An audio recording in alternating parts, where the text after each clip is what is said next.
My screenshot is actually interesting, and it's a good way to capture information that I need to demonstrate to people. But along with my other three pictures, I can say, yeah, that looks pretty good. The quality's there. I have some different types of images, a couple that are text-based, and then of course the picture of the people in the conference room or the training room. But I really want these things to pop, and I want to make all of my images more professional. Fortunately, the image enhancement set in Office 2010 is just what I need to do this, and I can do all of it with just a few clicks. Let's take a look at what we can do with some of our existing images. It's important to remember that the type of image you're working with does have a lot to do with what tools will be available to you. So for example, something like line art versus clip art versus an actual photograph will give you different tools. So you have to kind of play around with it and see what types of tools you get with each image that you select. I'm going to start by selecting the picture on the top left of the two people shaking hands. I just want to make this pop a little bit more. And I want you to be able to see some of the cool tools that we have access to. Naturally, when I select an image, then I get the Contextual Picture Tools Format tab that I can click. And if you're familiar with Office 2007, you'll notice that the right side of the ribbon looks very familiar, with picture styles, borders, bring it to the front, send it to the back, cropping, and so forth. But what's different is the set of tools that we have on the left. It looks very familiar, but they've added some things. We've always had compressed picture, we've had the ability to change and reset the picture. I'm specifically talking about the set of 4 options on the far left. Let's start with one that I know I want to take a look at, and that is that I'm actually going to go ahead and do a correction. First of all, we notice that they have expanded the galleries introduced in 2007 to all of these picture tools, which is so critically important because, frankly, pictures are visual. So instead of saying make it lighter or make it darker or improve the contrast or don't improve the contrast, we actually get to see what that's going to look like with a live view. I'm going to start in the top section, which has to do with sharpening and softening. I know that most of you are not professional graphic designers and you don't want to be, and we don't really have time to go into all of the conceptual details here, but I'll try to give you just enough information that we can help you understand what the tools are for. Basically, sharpening and softening is something you often want to do when you have digital pictures. Most of the time, they look better sharpened. I'm going to go to the extremes here though, and I want you to watch the screen because we will also see this live on the screen as well. So I can sharpen this image, or I can move all the way to the left and I can soften the image. Often with simple portraits, we want to soften it a little bit because it makes skin tone appear just a little bit softer, a little bit smoother, and all of those little tiny lines and wrinkles don't show up. In this case, the middle is going to be what I started with, and I can move to either end of the spectrum. I realize that the differences here may be a little bit difficult to see on this recording, so you want to play with this on your own images where you might be able to see it better. I'm going to go ahead and choose to sharpen it by 25%. I'll give that a click. Then, however, I do want to go back to corrections and show you the second portion, which is about brightness and contrast. These are no longer separated into brightness as one and contrast as the other, but instead a spectrum. I can go from a negative 40% for brightness and contrast on the upper left, all the way up to a positive 40% of brightness and contrast on the lower right. And you probably guessed it, if you go into the middle, that's where you're not changing anything. So let's see how we might be able to adjust this image just a little bit to make it better for our use. As I look at the image on the slide, it doesn't need to be adjusted very much, but again, to show you, I'm going to go all the way to the right, which is going to increase the brightness by 40%, but not change the contrast.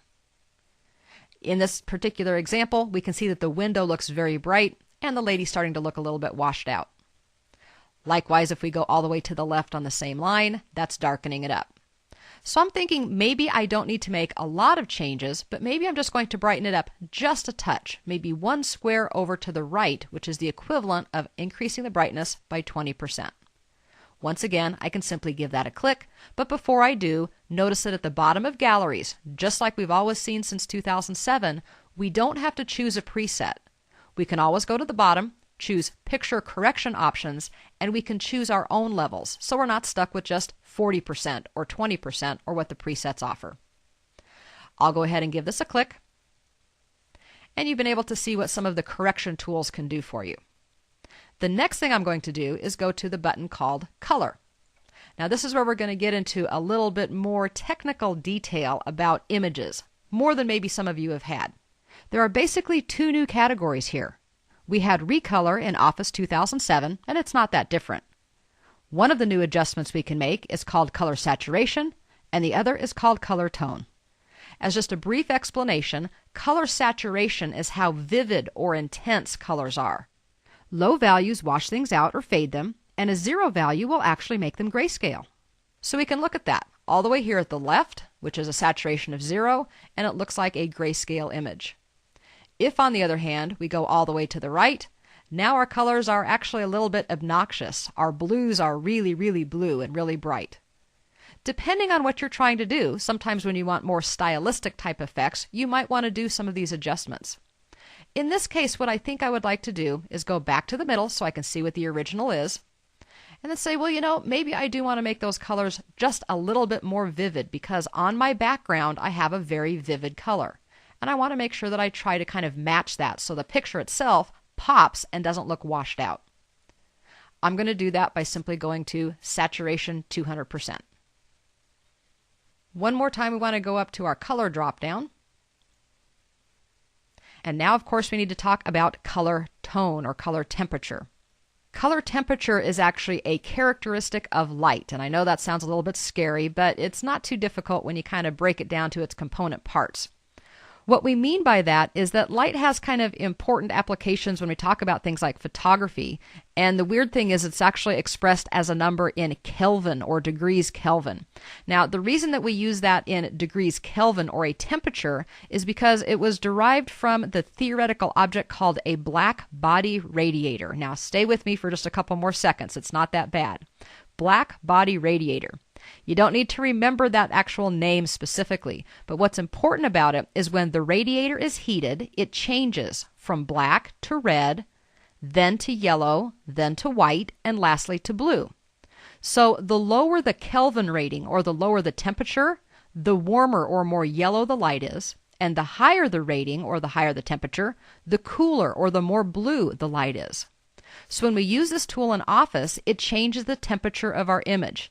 In this case, it's going to make it either yellow or blue.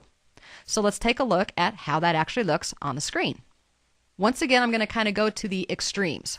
All the way to the left on our color tone. And again, if you want to look at the image itself, it might be a little bit easier. But this is a temperature of 4700 K. And I know that that's just a number right now. And that's why we look at the differences. If we move all the way up to 11,200, and again, look at either the thumbnails or the image, you can see that on the left-hand side, it's very, very blue. You may be saying to yourself, Erin, I thought you just told me that higher Kelvin color tone results in bluer colors and lower Kelvin color tone results in yellow colors. Well, that's where this gets a little bit trickier and a little bit more in-depth than we actually want to go into, but here's the simple explanation. What this adjustment actually does is it actually filters out that temperature, resulting in the opposite effect. So a lower temperature is removing warmer tones, resulting in a bluer image, and a higher temperature is removing bluer tones, resulting in a yellower image. As a matter of fact, the suit looks blue that the lady is wearing. And I'll go ahead and apply that just so you can see it. Definitely a lot of blue in this particular one. Now if I go back and I choose it all the way on the other side, now we have more yellow tones. Now, some people are concerned about what is more realistic, and you may be if you're trying to match things, but often as designers, especially if we're using stock photos, we simply want to make it match our image or our color scheme. And this is one of the things that we can do. You just have to be careful that you look more at faces rather than just walls and outfits, because sometimes we can make things look very unnatural. I don't want things to be unnatural, so I'm going to go ahead and make it a little bit more moderated, if you will. I think what I'll do is come over and I will choose to make it the third option from the right, which is a measurement of 7200. And maybe that's the actual balance that I would like for my particular image. The other tool that we get to see here is called Artistic Effects. It's not something that I use a lot in business presentations, but it's kind of fun to see. It does basically what it says. It applies some artistic filters. We can go all the way down to the bottom, and we can see something like glowing edges. We can choose things on the right-hand side. And again, just some examples. This is supposed to look like plastic wrap Or if we move up, there's one like we're looking through glass, especially kind of a bubbled glass or maybe glass with water on it. So again, we can get some very interesting effects here by using the artistic effects without having to go out into a different application. But you do need to be careful about how you use them, especially for professional types of applications. Make sure that you're not using it just because you can, but because it's going to provide an effect that's going to enhance your message. As I said, I'm not going to actually choose one of those, so I'll just click on that to get rid of it. To finish up with the new tools that we have, I'm going to make sure that I'm clicking off of my slide. I'm going to press my Home key and go back to my very first slide, because here I have a picture which is actually our logo for You Got It Training. And this is what a lot of people run into. They say, oh, I have this wonderful logo, but it has this white box around it because of the way it was saved, and I have, in this case, a nice colored background that I would love to be able to see. It just doesn't look polished and professional when your graphics sit on some type of a background and it kind of stands out. We want it to be integrated and look like it was intended to be one image. If I select the image, of course I can go to my Format Contextual tab, and we've always had the ability to create a transparent effect or select a transparent color. So I could click on the white area and basically block all of that out. That was available in 2007 and before. What's new in 2010, though, is the ability to actually remove the background. It's not just selecting one color and saying make all of that color transparent, which could sometimes get us into trouble. For example, if I made white the transparent color, it would make all instances of white in the image transparent. If that image was a picture of someone's face, not only would the white background maybe of a wall be transparent, the whites of their eyes would become transparent and allow the background to show through as well. That can make for some very funky effects if we don't pay close attention to exactly what's going on in the image. So let's take a quick look at Remove Background. It again is something that you can do extensively in things like Photoshop, but boy is it easy here. All I do is select the image, click on Remove Background, give it a second to think, and it's going to come up with its own little ribbon here. And the first thing I usually want to do is I want to adjust the box. You want to make sure that everything that you want is included in the box, and everything that you don't is not. So if you want to get rid of large portions of the background, the easiest way to do that would just be to kind of crop the picture, if you will, and say everything outside of this box I don't want. So I'm going to do just a little bit of that on the left-hand side because we have our logo kind of off-center a little bit, if you will, just to be able to show you how that works.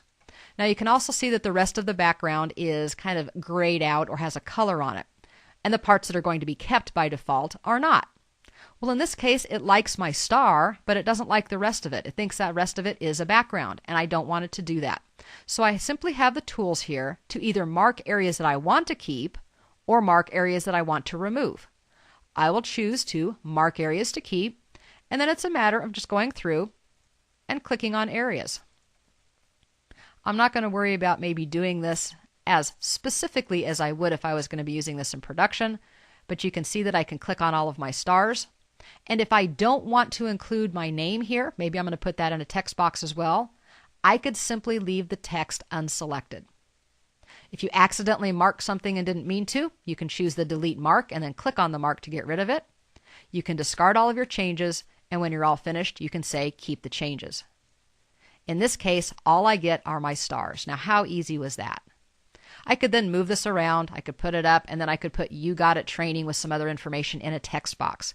So it not only is about removing backgrounds, and backgrounds are things we often want to get rid of, even if you take a picture of somebody against a wall. It's also about maybe repurposing an image. In this case, keeping the stars that are part of my logo without necessarily keeping the physical name that's part of the logo as well. This is also a very simplistic demonstration.